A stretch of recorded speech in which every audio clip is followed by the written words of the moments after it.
এতে ফ্লেভারটা খুব ভালো আসে।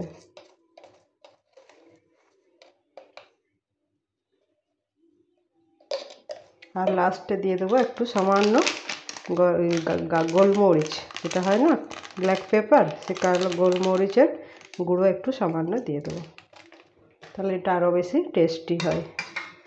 ভালো করে গুলে নেব।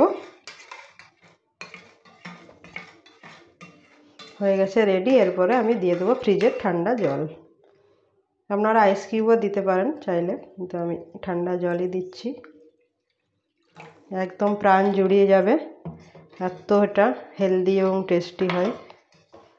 বানিয়ে খেয়ে দেখবেন, খুবই একটা স্বাস্থ্যকর এবং একদম পুরো শরীর সতেজ হয়ে যাবে, তরতাজা হয়ে যাবে এই গরমে।